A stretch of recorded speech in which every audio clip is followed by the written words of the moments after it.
기습폭우로 작업자 3명이 숨진 신월동 빗물 저류시설 참사, 관리 부실이 만든 인재였는데요. 사고 1년이 지난 지금 어떻게 운영되고 있는지 확인해봤습니다. 2년 전 은평에선 40여 년 만에 물난리가 나 900여 가구가 침수 피해를 봤습니다. 주민들은 여전히 비만 오면 걱정된다고 하는데요. 지자체는 침수 피해에 대비해 어떻게 대비하고 있는지 현장 둘러봤습니다. 의원 발언대에서는 송영창 은평구 의원을 만나봅니다. 송 의원은 구의회에서 진행하는 모든 회의를 주민들이 볼 수 있게 온라인으로 생중계하자고 제안했습니다. 서울시가 희망 2배 청년통장 참여자를 모집합니다. 청년통장 대상자로 선정되면 저축한 금액의 2배를 받을 수 있습니다.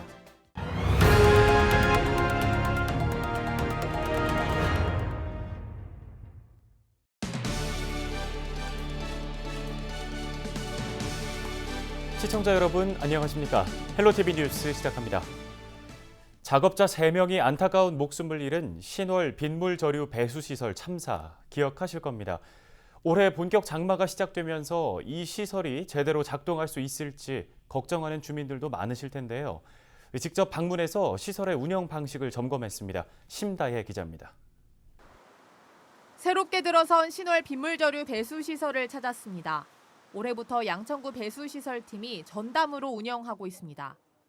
소유권은 서울시에 있지만 양천구의 인력으로 팀을 구성해 시설을 운영 관리하는 겁니다. 빗물저류 배수시설은 저류조의 수위가 일정 수준 이상이 되면 자동으로 수문이 열려 터널 안으로 배수가 되는 시스템입니다. 작년 시범 운영 기간과 비교해 달라진 건 수문의 작동 방식. 원래는 물이 70% 이상 차면 자동으로 수문이 열리는 구조지만 구는 작업자가 안에 들어갈 경우 수문을 수동으로 열고 닫을 수 있도록 했습니다. 또 언제든 작동을 중단할 수 있는 비상 버튼도 도입했습니다. 중앙 제어실에 오셔갖고 출입 대장에 인적 사항하고 기록을 해야 되고요. 두 번째는 그 들어가시는 분들의 지문을 인식한 다음에 그다음에 들어가는 입구에서는 저희가 그 CCTV를 통해서 피플 카운팅이 되고 있습니다. 네, 이렇게 3중 안전장치로 출입자를 통제하고 있습니다. 침수 취약 지역인 양천구 신정동과 신월동. 지난 2010년 9월 집중호우로 강서구와 양천구 일대 6,000세대 이상에서 대규모 침수 피해가 발생했습니다. 빗물 저류 시설은 이러한 피해가 또다시 일어나지 않도록 하기 위해 만든 시설입니다. 하지만 시범 운영 기간 동안 인명과 재산 피해가 발생했습니다. 점검을 위해 시설에 내려갔던 작업자 3명은 끝내 돌아오지 못했고 수문이 제때 열리지 않아 주민들이 침수 피해를 본 일도 생겼습니다. 와서 보니까 오토바이도 그렇고 여기 가게 안에 바닥에 찰랑찰랑해가지고 오토바이 싣고 다니는 물건들이 다 내려버렸어요. 양천구는 더 이상 침수로 인한 피해가 일어나지 않도록 하겠다고 설명했습니다. 30년 강우의 빈도에 시간당 100mm가 오더라도 침수가 해소되는 걸로. 침수 피해를 예방하기 위해 만든 시설이지만 운영 전부터 사고가 발생하면서 주민 불신부터 키운 신월 빗물저류 배수시설. 같은 사고가 반복되지 않도록 꼼꼼한 점검이 필요해 보입니다. 헬로티비 뉴스 심다혜입니다. 은평에서는 2년 전 추석을 앞두고 침수 피해가 크게 났었죠. 물바다로 변한 응암동 일대가 그야말로 아수라장이 됐는데요. 침수 피해가 난 곳은 대부분이 지하주택으로 대비를 하지 않으면 같은 피해가 반복될 수 있습니다. 혹시 모를 침수 피해에 대비해 지자체는 어떻게 대응하고 있는지 손성혜 기자가 현장을 다녀왔습니다. 주민들은 아직도 그날이 생생합니다. 허리까지 물이 차올라 냉장고 등 집안 가재 도구가 둥둥 떠다녔습니다. 그때요 말할 수도 없어요. 어떻게 말을 다 해. 물이 여기까지 들어온 걸. 이제 또 비가 온다. 이러면 걱정이 되고 밤에 잠 못 자죠. 겁나죠. 문을 여니까 그냥 다 쏟아져 나오더라고요. 거의 40년 만에 처음 있는 일이라고. 침수 피해 응급 복구에만 열흘이 걸렸고 침수 피해로 나온 폐기물은 300여 톤에 달했습니다. 물난리를 겪은 이후 불광천 주변을 중심으로 한 침수 피해 대비는 2년째 진행 중입니다. 침수 피해가 났던 주택 창문과 대문에는 물이 들어오지 못하게 물막이판을 설치했습니다. 물을 퍼낼 때 쓰는 휴대용 양수기암도 집집마다 나눠줬습니다. 작년에 900여 곳에 양수기함을 설치한 데 이어 올해는 400여 개를 추가하기로 했습니다. 침수 취약하고 신청만 하면 저희가 나가서 조사하고 거의 다 설치를 해드리고 있습니다. 집중호우가 쏟아지면 고립 등의 인명피해 위험이 큰 하천 주변, 은평구는 수동이었던 불광천 진출입 차단 시설을 원격 조정으로 바꾸고 있습니다. 올해는 불광천 역류 방지 수문도 설치할 계획입니다. 사전에 고립 방지, 미연 방지를 위해서 차단 시설을 상황에 따라서 우리가 모니터링하고 있다가 닫는 거죠. 2년 전 침수 피해를 본 주민들은 여전히 여름만 되면 불안하고 행정당국은 침수 피해 방지 시설을 보강하고 있습니다. 은평군의 침수 취약 가구는 3천여 가구, 대부분이 이렇게 반지하주택이고 혼자 사는 어르신 등 취약계층이 많습니다. 긴박한 상황이 생겼을 경우 주변에 도움이 필요한 분들이죠. 여름 장마철엔 기상정보에 더욱더 귀 기울이시고 비가 많이 올 경우엔 위험한 곳은 없는지 내 집 주변은 물론 이웃의 상황까지 관심 가져야겠습니다. 헬로티비 뉴스 손성혜입니다.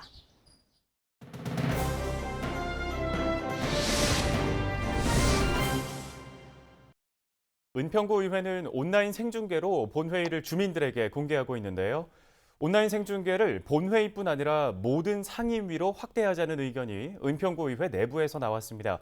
예결위의 개수 조정 회의도 공개하자는 의견인데요. 발언 당사자 직접 만나보죠.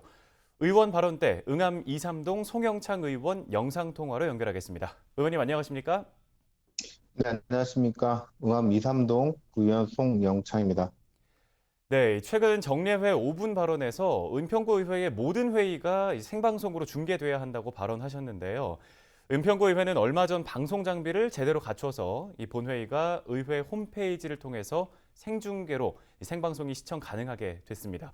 더 많은 회의들이 생방송으로 실시돼야 한다는 의견이신 건지 묻고 싶습니다.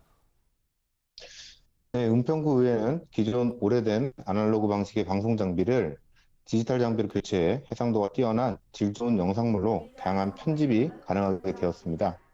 이와 관련하여 본회의장 1억 5,700만 원, 상임위원회 회의실 1억 6,700만 원, 기타 비용 1억 1,100만 원, 총 4억 3,600만 원을 집행하였습니다. 본회의, 상임위, 개수 조정 등 모든 회의 과정에 대하여 생방송으로 진행하자는 의견으로 5분 발언을 하게 되었습니다. 네. 지금 생중계 예결위 개수 조정 회의도 공개를 좀 하자 이런 의견이신데 다른 의원들의 반발도 있을 것 같아요. 어떻습니까?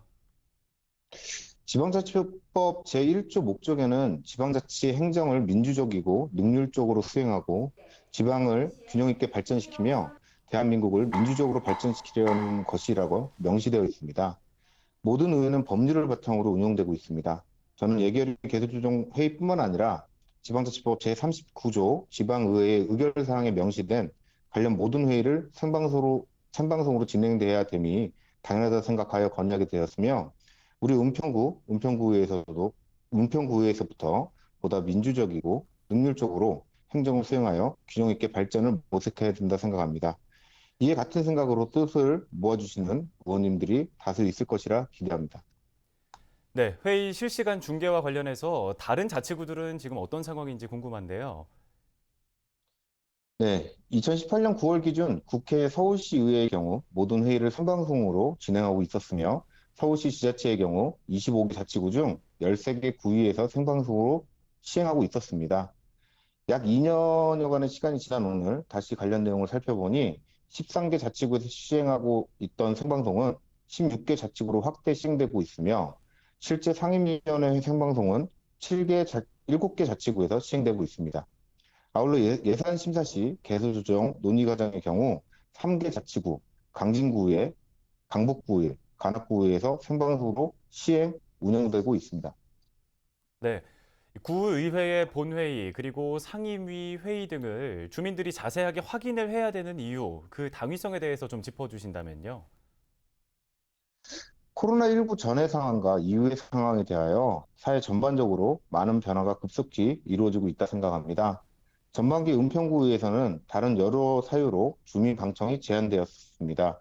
이에 진행 사항을 궁금해하시는 많은 국민들의 공통된 바람은 회의 실시간 중계 및 다시 보기 기능이었습니다. 주민분들이 구의회 활동에 대하여 궁금해하시고 알려고 하시는 것은 당연한 것이며 그렇기 때문에 충분한 설명과 정확한 정보를 제공해야 될 것이라 생각합니다. 은평구의회에서 의회의 숙이 논의되는 전 과정을 국민들에게 전해드림으로써 국민의 알 권리를 충족하고 의회 운영의 투명성과 신뢰성을 높여가는 등 국민들에게 신뢰받는 의회, 열린 의회로 거듭나기를 기대합니다. 네, 이 기초의회 활동에 대해서 주민들이 바로 알고 또 평가할 수 있는 기회가 될 수도 있다는 생각이 드는데요. 앞으로 이 회의 중계 여부 상황은 조금 더 지켜보도록 하겠습니다.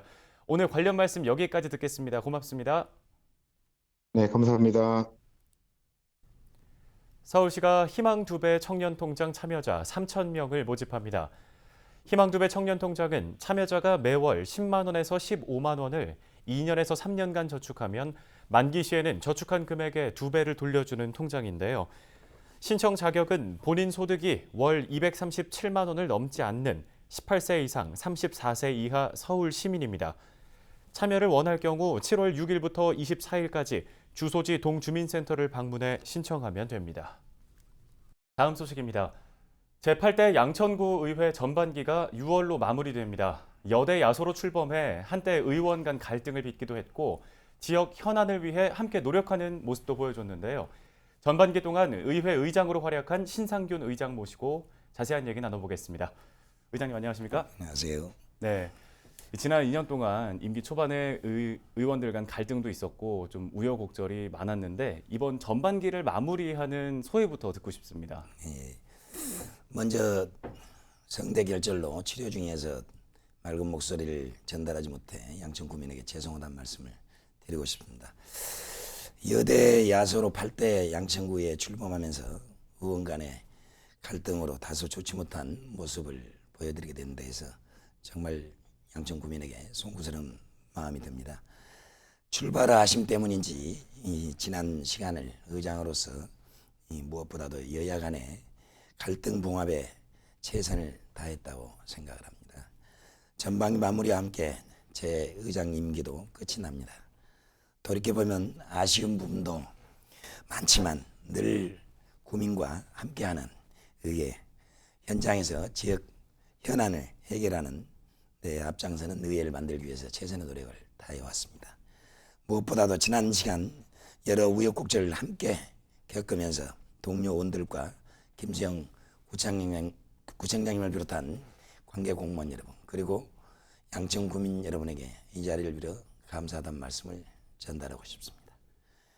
저는 비롯해서 양천구에 많은 지지와 관심을 보내주시기에 저 역시 의장으로서 묵묵하니 뚝심 있게 제8대 양천구 의회의 전반기를 마무리 질 수 있었던 것으로 감사하게 생각합니다. 네. 구의회의 기본 소임을 좀 생각을 해보면 기본적으로 당연히 주민들의 목소리를 대변하는 거 그리고 집행부에 대한 견제와 균형이라고 할 수 있겠는데요. 지난 전반기 동안에 집행부와의 관계를 한번 평가해 보신다면 어떠셨나요? 지방의회의 소임 중 하나가 이 집행부에 대한 견제입니다. 제8대 양천구회가 이전과 다르게 여대 야소로 구성되어 집행부에 대한 견제와 감시 역할이 소홀하지 않나 이렇게 생각들 하셨는데요. 초반에 우려도 많이 했습니다. 예. 무엇보다도 집행부와 함께 지방자치의 한 축을 맡은 지방의회는 집행부 건전한 같은 동반자 역할로 돼야 된다고 생각을 합니다. 집행부에 대한 비판도 중요하지만은 주민과 지역을 위한 정책과 사업을 적극적으로 지원하고 문제점에 대해서 지적을 하고 대안을 제시하는 등 의회가 그 역할을 해야만이 양천구 변화와 이 지방자치법이 형성하는 대로 발전이 있다고 생각을 합니다. 결국은 그런 구민들의 생산적이고 효율적인 그런 의회 역할을 함으로써 의회가 인정받는 이 양천구의회가 되지 않나 생각을 갖습니다. 끝으로 이런 생각에서도 지난 8대 전반기 양천구의회는 집행부와 의회가 소통하는 그리고 더욱 공고히 신뢰를 구축해 가면서 지난 2년 동안 어떤 어려운 순간에도 잘 극복해 왔다고 생각을 합니다. 네. 이제 곧 의장단 구성을 하게 될 텐데요. 사실 의장단 구성 과정에서 뭐 잡음과 여러 가지 갈등이 있을 수 있는데 이번에는 원만하게 진행이 될 거라고 보시나요? 물론 이 7월에 본회의를 열어서 선거를 통해서 7대, 6대에 없었던 이 여대 야소로 바뀌었습니다. 지금 8대는. 네. 8대 후반기 의장단 구성을 합니다만은 이 다른 때와 달리 의장단 구성 과정에서 항상 여야 간에 이견이 있고 또 조율이 좁혀지지 않아서 상당히 갈등이 많이 생기고 시간이 많이 걸리곤 했습니다. 이번 8대 의회 후반기는 좀 더 경험 있는 만큼 2년이라는 세월에 경험을 토대로 해서 더 순조롭게 이반기 후반기 의장단 구성이 원만히 진행될 거라고 되고요. 그다음에 소통과 협조를 통해서 후반기 의장단이 원구성이 되면은 8대 후반기가 힘차게 시작될 거라고 기대해 봅니다. 네, 지난 전반기 2년 동안 고생 많으셨습니다. 앞으로도 국민들을 위한 좋은 의정 활동 기대하겠습니다. 감사합니다. 감사합니다.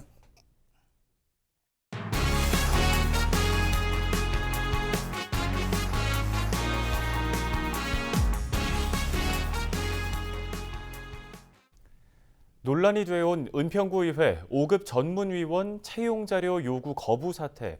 이번 은평구의회 구정질문의 화두 중 하나였습니다. 심다혜 기자가 취재했습니다. 은평구의회 일부 의원들은 의회 재무건설위원회 전문위원을 채용하는 과정에 문제를 제기하고 있습니다. 인사검증을 위한 자료를 요청했으나 의회 사무국으로부터 거부당했다는 겁니다. 의원들은 지난 5분 발언에 이어 이번 구정질문을 통해서도 문제를 지적했습니다. 강용훈 의원은 은평구가 구의원 고유의 권한인 자료 요청 권한을 박탈했다고 주장했습니다. 의회는 그 주민의 대표기관입니다. 대표기관이고 충분히 의원은 자료를 요청할 수 있고 과연 제가 거꾸로 묻고 싶습니다. 이제까지 의회에서 의원이 자료 요구를 해서 과연 그것이 유출이 되고 사회적인 문제가 되고 어떤 논란의 소지가 있었던 적이 있었는지 이것이 저는 더 궁금합니다. 김미경 은평구청장은 법적으로 문제가 될 부분이 없다고 답했습니다. 의원들의 의정 활동을 침해할 의도는 없었다며 개인정보법으로 인해 모든 자료를 공개할 수 없다는 겁니다. 개인정보는 의원님들께 나가는 동시에 그게 문제가 될 수 있다는 말씀을 드립니다. 그거는 개인정보법은 굉장히 강화되어 있고 그건 의원의 의정 활동도 분명히 굉장히 존중되어야 되죠. 그런데 이거는 법적인 사항입니다. 법적인 사항. 인사청문회 제도 도입이 필요하다는 주장도 나왔습니다. 박세은 의원은 구청장이 가진 인사권을 견제하기 위한 청문회 제도의 필요성을 강조했습니다. 인사청문회가 단체장의 권한 침해가 아니라 구청장의 책임을 나누는 것이라는 말을 했습니다.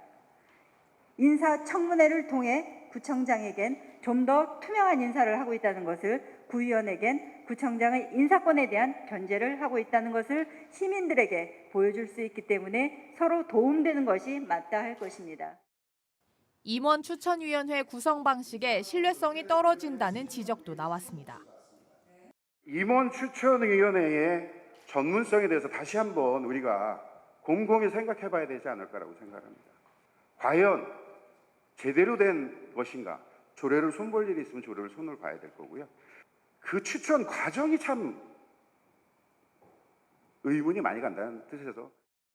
김미경 구청장은 인사청문회 제도 도입은 시기상조라고 답했습니다. 오랜 시간을 두고 검토할 필요가 있다는 겁니다. 면책특권을 규정한 국회의원과는 달리 지방의회 의원은 면책 규정이 없습니다. 인사청문회에서 발언은 민형사상의 책임 문제를 귀결낼 수 있으므로 인사청문회 도입은 향후 지방자치단체 출자 출연 기관의 운영에 관한 법률 개정 등 법적 근거 마련 후 실시하는 등 장기 검토가 필요한 사안이라고 생각되어집니다. 현재 방식인 임원추천위원회를 통해서도 충분한 인사검증이 가능하다는 점을 분명히 했습니다. 인사권을 둘러싼 집행부와 의회의 갈등은 당분간 계속될 것으로 보입니다. 헬로티비 뉴스 심다혜입니다. 헬로티비 뉴스는 언제나 지역 주민 여러분 곁에 있겠습니다. 함께해 주신 여러분 고맙습니다.